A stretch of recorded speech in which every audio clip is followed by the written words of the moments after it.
Travel Saturday with Sarah and Ed with American Sky. From family holidays in Florida to road tripping in California, from cruising the Caribbean or that city break celebration. Discover America in 2024 with americansky.ie. Sarah Slattery is with us in studio today. Sarah, we're going to take a look at solo travel. I really admire people who want to see the world and they'll get up and do it by themselves, because a good few years ago, I always regret this, I was planning a big trip to Australia and at the last minute a pal let me down and I never went. Oh, no way. Yeah. And it's funny how things have changed. Like years ago, if we were going on our own, people would kind of think you might even be a bit odd, like to travel on your own, like 20 years ago. Now it's like, it's just such a cool thing to do. Like, and you meet more people and you probably have more adventures. Absolutely. And like, there's no stigma attached to it at all anymore. In fact, I think people are envious of people who have the courage to go off on their own and see places and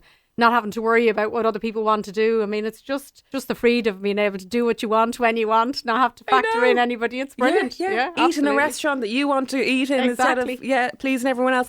So what would you recommend for good locations to go to? Because I think safety is a thing that people worry about. Yeah, absolutely. And women are definitely leading the charge. So it is more women, I suppose, that are doing it at the moment, or at least the biggest increases in women, certainly at the moment. And particularly older women as well, we're ditching the husbands and the boyfriends and heading off, It's not just them having the midlife crisis. But so safety is definitely important. And there's lots of different ways you can do it, because for some people it is, some people are just naturally very adventurous and carefree, and that's fine. But there are others who always wanted to do it and are a bit nervous. There's so many different ways to do it and so many different personalities. And it's important that people know that there are solo holidays out there for everyone. So some people will literally get onto the Ryanair Fare Finder and book a cheap flight and head off and book into a hostel, the day before. Others will want it planned months in advance. And luckily, there are lots of packages out there actually for people who do want that safety net. People like Travel Department for a slightly older age group, or they have a younger demographic, which is called TD Active, which is more active group travel. And so many of those are solo trips. They're literally just solo people getting together and travelling. You can actually save on the price by sharing with somebody if you want. They'll put somebody with you if you want to, or you can have a single room. So then you're kind of travelling on your own, but you still have that safety net of a group. That's ideal for, I think, places if you wanted to go somewhere like India or, somewhere kind of far-flung that you didn't really want to do on your own.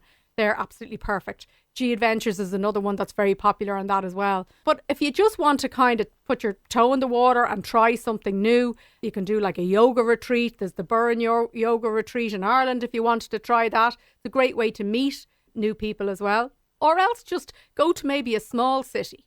I often say like places that or that are not too overwhelming, that you don't feel you have to go and see loads of things. You can kind of immerse yourself in the city. Yeah. Somewhere like Porto or Malaga City, or, a smaller city wherever that's quite compact. Yeah. I get, Sarah, that some people they just want to go off because they want to switch off from their normal life. So sometimes they don't want to mix with other people. They just want that complete and utter downtime away from anybody speaking to them. Switch off the phone nearly. Absolutely. I must say, I find with travelling as well, like even just when you get on the plane, being on the plane on your own, especially long haul, watching movies, it's like bliss. Absolutely. People say, if we're on a work trip and we'll be on the same trip, I'm really like, no, I'm grand. I'd like to be on my own. Leave me alone. Yeah, going swanning around duty free on your own and not having kids hanging out of you and everything. The excitement kind of starts from there. It's just such a different feeling, and being able to, if you, just as you said, eat where you want, do what you want when you get there.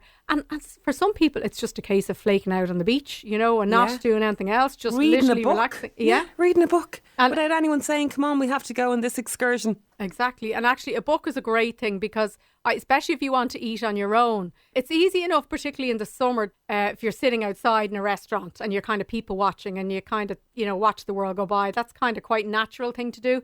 But if you're going when the weather isn't so good and suddenly you're inside in a restaurant in a darker room on your own, it can be a little bit, you're sort of not really sure. You don't want to be on your phone the whole time.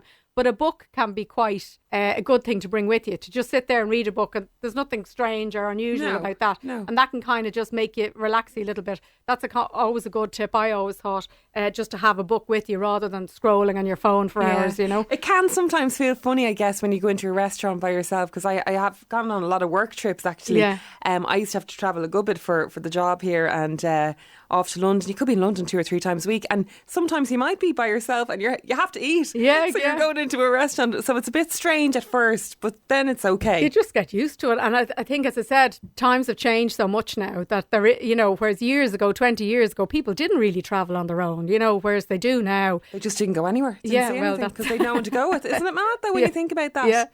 Yeah, I had no one to go with, so I didn't travel anywhere on holiday. But it's funny as well, because a lot of even just the trends have changed so much, insofar as it used to be like backpacking, a bit like what you were saying about Australia, that if people were going on their own, maybe they were going to Asia or Australia.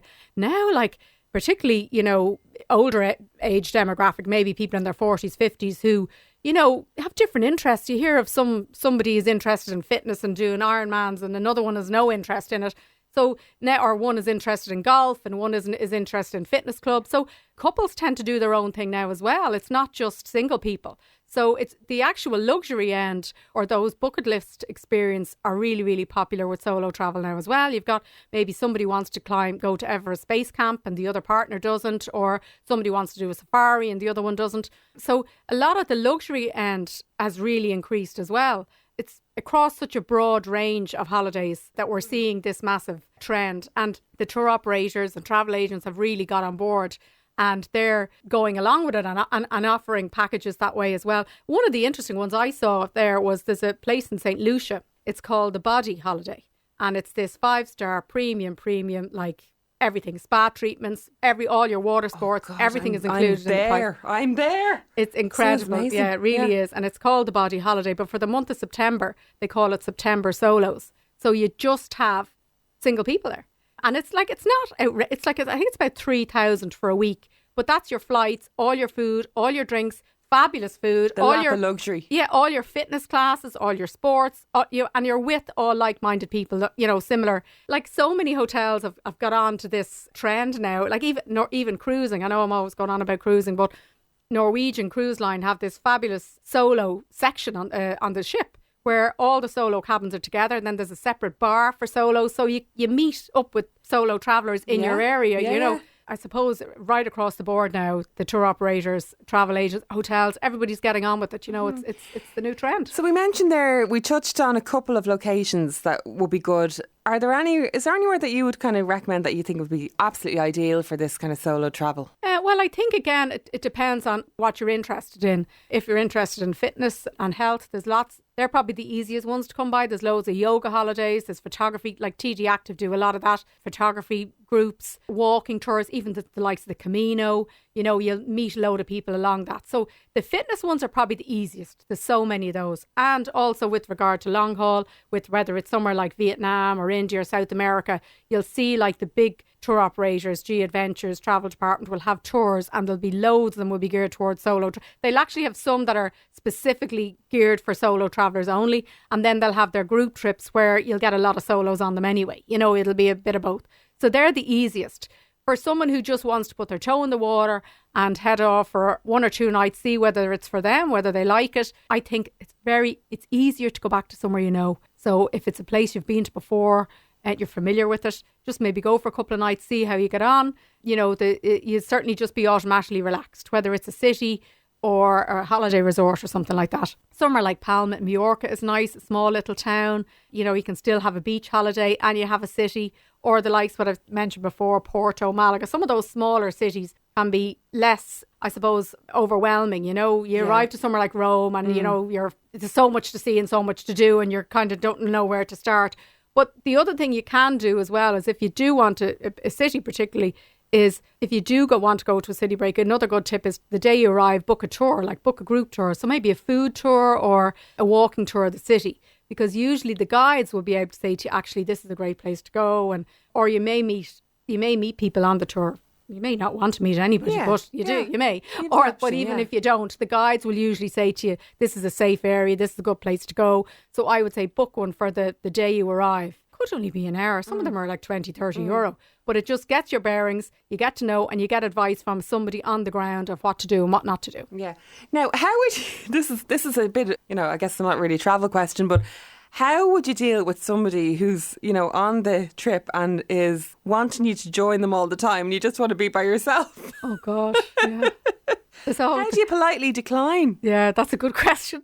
Does anyone know? I know. It's terrible, isn't it? Because we have this awful... I suppose as we get older, we find it easier to say no. But we're terrified of insulting anyone, aren't we? Like, I don't know, do you lie and say, this is your time to be on your own and this is what you want to do? Could you say that to somebody, though? Yeah, you couldn't. I can't answer that one, Trina. I'm sorry. I don't know what really, that's a hard one Just to be answer. really obnoxious and nobody will invite you. can always do that, yeah. Wear sunglasses the entire time. No, you'll never have the eye contact, so no one will ask you in the first place. Fair. But yeah, no, I've heard of that before. Someone who's gone deliberately on a holiday by themselves for a bit of peace, and then people feel like, oh, they must be lonely. They've nobody to go on holidays with, and kept inviting them over for dinner and for dinner. They're like, oh, good God, just leave me alone. I know. We have to get better at just saying what we want, don't we? Like, I think that's the way of life for all of us. Yeah. But yeah, we have to, like, you've made this big decision to go. You want to make it about what you want to do. Absolutely. And just in terms of safety, I guess, the tips, I mean, it's great now, I guess, as compared to donkeys years ago. Everyone has their phone now and you have a way of contacting home and checking in, maybe. It is important to let people know where you are, especially if you're going off somewhere on your own. Sometimes the hotels can be good. You can let them know you're going. Hostels are really good as well. I mean, it's not like the hostels of old. Now they're en suite. They usually have good meetups and things like that. Even if you're not staying in a hostel, it's good to look up. I just always check reviews, check one of the 4 or 5 star hostel reviews, and they'll have meetups or arrange nights out and stuff like that. So you can meet up with people that way if you want to. But yeah, it's always important that obviously, I mean, I can't stress enough, and for any holiday, not necessarily solo travel, just check reviews.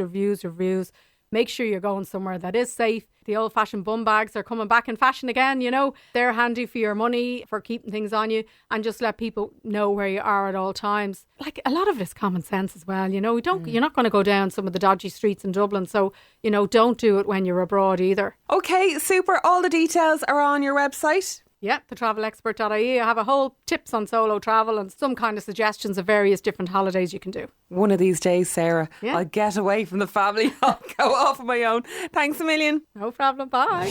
Travel Saturday with Sarah and Ed with American Sky. From family holidays in Florida to road tripping in California. From cruising the Caribbean or that city break celebration. Discover America in 2024 with americansky.ie.